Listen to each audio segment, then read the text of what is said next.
आज का हमारा टॉपिक है भौगोलिक परिप्रेक्ष्य में चयनित कुछ मुद्दे एवं समस्याएं। इसके अंतर्गत हम निम्नलिखित विषयों का अध्ययन करेंगे। सबसे पहले हम पढ़ेंगे पर्यावरण प्रदूषण क्या होता है। पर्यावरण प्रदूषण मानवीय क्रियाकलापों के अपशिष्ट उत्पादों से द्रव्य एवं ऊर्जा का परिणाम है। मनुष्य जो कार्य करता है उससे कुछ कूड़ा करकट या इस तरह के ठोस द्रव या गैसीय अवस्था में पदार्थ निकलते हैं जो पर्यावरण में मिलकर पर्यावरण को प्रदूषित करते हैं। प्रदूषकों के परिवहित एवं विसरित होने के माध्यम के आधार पर प्रदूषण के अनेक प्रकार हैं। अब हम प्रदूषण के अलग अलग प्रकार, उनके स्रोत, उनके कारणों का अध्ययन करेंगे। सबसे पहले वायु प्रदूषण। वायु में इस तरह के पदार्थों का मिल जाना जो मानव जाति के लिए, पशुओं के लिए, जीव जंतुओं के लिए हानिकारक होता है, वो वायु प्रदूषण कहलाता है। ऊर्जा के स्रोत के रूप में विभिन्न प्रकार के ईंधनों के प्रयोग में वृद्धि के साथ पर्यावरण में विषाक्त धुएं वाली गैसों के उत्सर्जन के परिणाम स्वरूप वायु प्रदूषित होती है, जैसे कोयला, पेट्रोल, डीजल का दहन, औद्योगिक प्रक्रम, ठोस कचरा निपटान, वाहित मल जल निपटान आदि के द्वारा वायु प्रदूषण होता है। वायु प्रदूषण के कारण श्वसन तंत्रीय, तंत्रिका तंत्रीय तथा रक्त संचार तंत्र संबंधी विभिन्न बीमारियां होती हैं। अगला है जल प्रदूषण। बढ़ती हुई जनसंख्या और औद्योगिक विस्तारण के कारण जल के अविवेकपूर्ण उपयोग से जल की गुणवत्ता का बहुत अधिक निम्नीकरण हुआ है। नदियों, नहरों, झीलों तथा तालाबों आदि में उपलब्ध जल शुद्ध नहीं रह गया है। इसमें अल्प मात्रा में निलंबित कण, कार्बनिक तथा अकार्बनिक पदार्थ समाहित होते हैं। जब जल में इन पदार्थों की सांद्रता बढ़ जाती है तो जल प्रदूषित हो जाता है।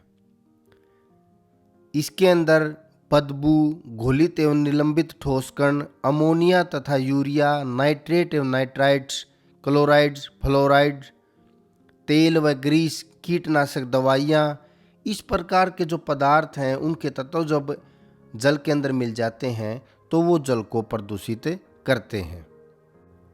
बहुत सारे उद्योग, उनसे निकलने वाला प्रदूषित जल वो भी नदियों के जल को प्रदूषित कर देता है। भारत में तीर्थ यात्राएं, धार्मिक मेले व पर्यटन आदि जैसी सांस्कृतिक गतिविधियां भी जल को प्रदूषित करती हैं। प्रदूषित जल के उपयोग के कारण प्राय दस्त, जिसको डायरिया बोलते हैं, आंतों के कृमि, हेपेटाइटिस जैसी बीमारियां भी होती हैं। भू प्रदूषण।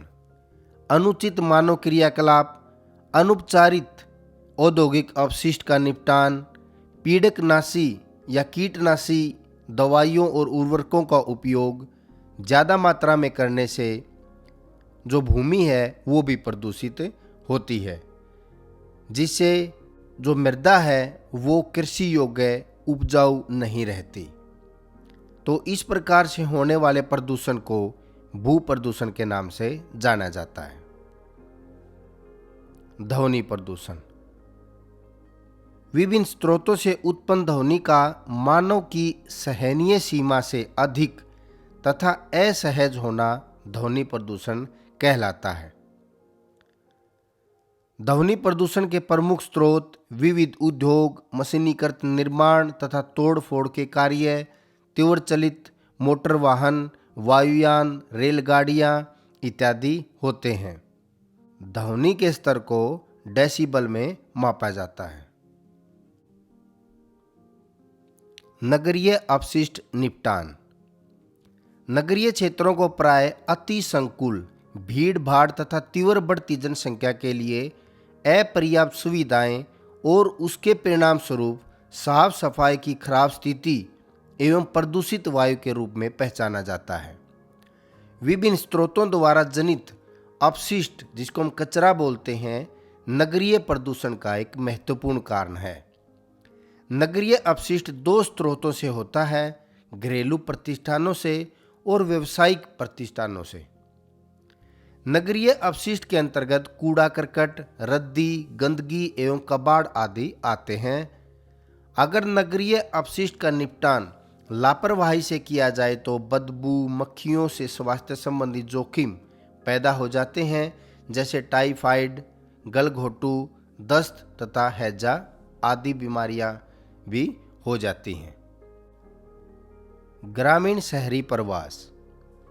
नगरीय क्षेत्रों में मजदूरों की अधिक मांग, ग्रामीण क्षेत्रों के रोजगार के निम्न अवसर तथा नगरीय एवं ग्रामीण क्षेत्रों के बीच विकास का असंतुलित प्रारूप, इन सब ने ग्रामीण क्षेत्रों से शहरों की ओर जनसंख्या प्रवाह को बढ़ावा दिया है। इसे गांव से नगरों की ओर प्रवास हुआ है। ये भारत की एक बहुत बड़ी समस्या है, जो ग्रामीण क्षेत्रों से लोग नगरीय क्षेत्रों की तरफ आते हैं। और इसका एक बहुत बड़ा उदाहरण है धारावी, एक बस्ती जो एशिया की विशालतम गंदी बस्ती के रूप में जानी जाती है। धारावी वस्तुतः सागर का एक हिस्सा है, जो कि व्यापक रूप से कचरे से भरी गई एक जगह है। यह कचरा यहाँ पर रहने के लिए आने वाले लोगों द्वारा उत्पादित ही किया गया था, जो अधिकतर अनुसूचित जाति और गरीब मुसलमान आदि थे। यहाँ नालीदार चादरों, जिनको हम टीन की चादरें भी बोलते हैं, उनके द्वारा निर्मित छोटे छोटे घर हैं, जिनमें खाल एवं चमड़ा शोधन जैसे अलग अलग प्रकार के कार्य होते हैं। समूची बस्ती में अस्थायी निर्माण के भवन हैं, जो कि 2 से 3 मंजिल ऊंचे हैं। एक ही कमरे को किराए पर लेकर पूरा परिवार रहता है, जिसमें कई बार तो एक कमरे में 10 से 12 लोग भी रहते देखे जा सकते हैं।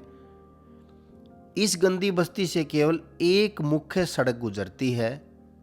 इसे 90 फुट रोड के गलत नाम से जाना जाता है। कभी ये 90 फुट चौड़ा रोड होता था, जो अपनी चौड़ाई से घटकर आज आधे से भी कम चौड़ाई का रह गया है। गंदी बस्तियों की समस्याएं। झुग्गी झोपड़ी व मलिन बस्तियों की वृद्धि होती है। अनियोजित एवं अविचारित नगरीकरण के कारण झुग्गी झोपड़ी जैसी मलिन बस्तियों की वृद्धि हो रही है। अकेले भारत में 607 नगरों की मलिन बस्तियों में 4 करोड़ से ज्यादा लोग रहते हैं। बेरोजगारी और गरीबी भी इन बस्तियों की एक प्रमुख समस्या है। पहले औद्योगिक क्रांति ने और बाद में कृषि में मशीनीकरण ने गांव के रोजगारों को लगभग खत्म कर दिया। ग्रामीण क्षेत्रों से नगरीय क्षेत्रों में रोजगार के लिए जनसंख्या का नगरों की ओर प्रवास हो रहा है। यह विशाल प्रवासी जनसंख्या नगरीय क्षेत्रों की अकुशल श्रमिकों की संख्या में अत्यधिक वृद्धि कर देती है, जिससे नगरों में बेरोजगारी व गरीबी भी बढ़ जाती है। सार्वजनिक सुविधाओं पर दबाव। महानगर जिस गति से बढ़ रहे हैं, उस गति से सार्वजनिक सुविधाएं उपलब्ध नहीं हो पा रही हैं। भोजन, पानी, सफाई, ऊर्जा, चिकित्सा, शिक्षा, परिवहन सुविधा, आवास जैसी मूलभूत सुविधाओं पर भी दबाव बढ़ता जा रहा है, जिस कारण इन बस्तियों में आधारभूत आवश्यक चीजों का भी अभाव पाया जाता है। सामाजिक सांस्कृतिक समस्याएं। ये बस्तियां विभिन्न प्रकार की सामाजिक बुराइयों से भी ग्रस्त हैं। बेरोजगारी एवं शिक्षा की कमी के कारण यहाँ अपराध अधिक होते हैं। ग्रामीण क्षेत्रों में स्थानांतरित जनसंख्या में पुरुषों की अधिकता होने के कारण नगरों में जनसंख्या का लिंग अनुपात असंतुलित हो जाता है, जिससे महिलाओं के प्रति अपराध बढ़ रहे हैं। पर्यावरण संबंधी समस्याएं। नगरों में औद्योगिक बस्तियों के फैलाव, जनसंख्या के बढ़ते घनत्व तथा वाहनों की बढ़ती संख्या के कारण जल, वायु तथा भूमि, इन तीनों का बड़े पैमाने पर प्रदूषण भी हो रहा है। अधिकांश नगरों में कूड़ा करकट तथा फैक्ट्रियां व घरों का जलमल नदियों में डाल दिया जाता है। इससे पेयजल के स्रोत भी प्रदूषित होते जा रहे हैं। नगरों में वाहनों और उत्सवों का शोर ध्वनि प्रदूषण की समस्या को और ज्यादा बढ़ा देता है। भूनिम्नीकरण, यह भी भारत की एक प्रमुख समस्या है। भूनिम्नीकरण का अभिप्राय स्थायी या अस्थायी तौर पर भूमि की उत्पादकता की कमी को कहा जाता है। भूनिम्नीकरण दो प्रक्रियाओं द्वारा तीव्रता से होता है। ये प्रक्रियाएं प्राकृतिक तथा मानवजनित हैं।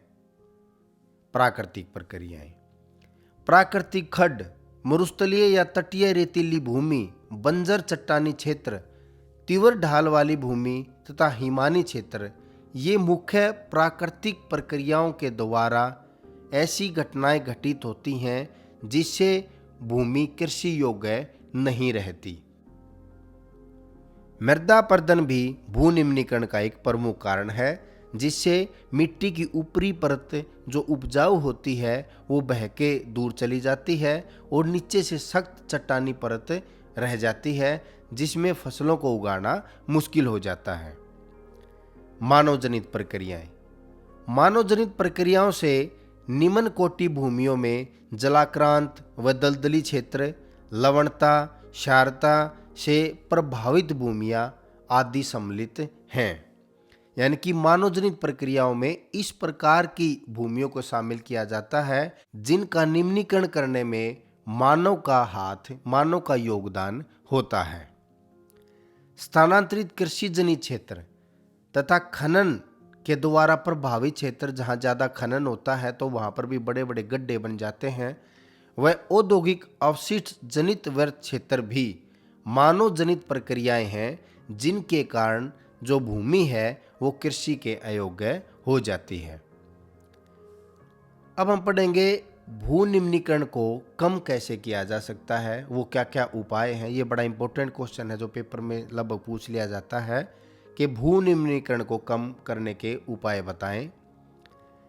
कम सिंचाई की आवश्यकता वाली फसलों को उगाया जाए जिससे जलाक्रांत जैसी समस्याएं कम होंगी।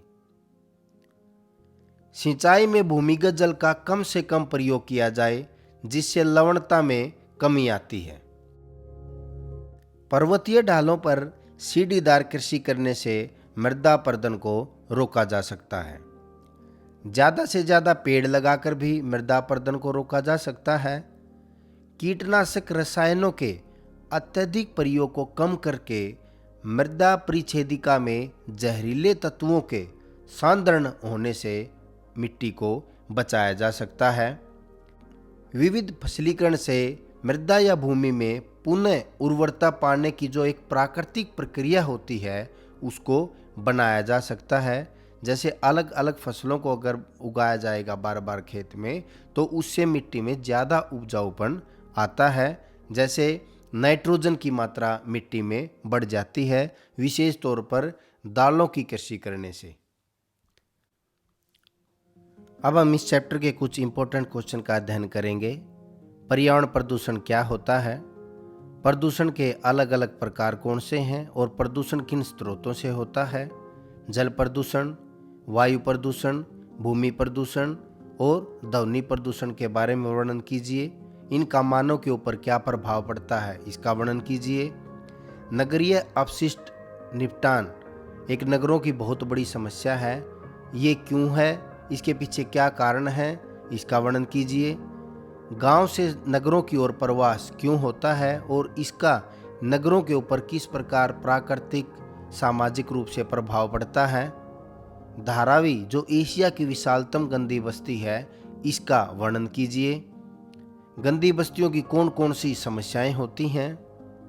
भूनिम्नीकरण क्या है, किन कारणों से होता है और भूनिम्नीकरण को हम किस प्रकार से कम कर सकते हैं, ये वर्णन कीजिए।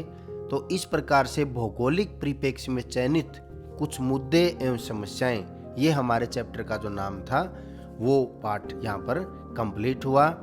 इस चैप्टर की अगर आपने क्विज में पार्टिसिपेट करना है तो नीचे डिस्क्रिप्शन में जाएं और वहां पर आपको क्विज का लिंक मिलेगा, उसको क्लिक करें और क्विज में पार्टिसिपेट करें। आपने इस वीडियो को देखा, इसके लिए धन्यवाद। और इस प्रकार की अन्य वीडियो देखने के लिए आप मेरे चैनल को सब्सक्राइब भी कर सकते हैं। धन्यवाद।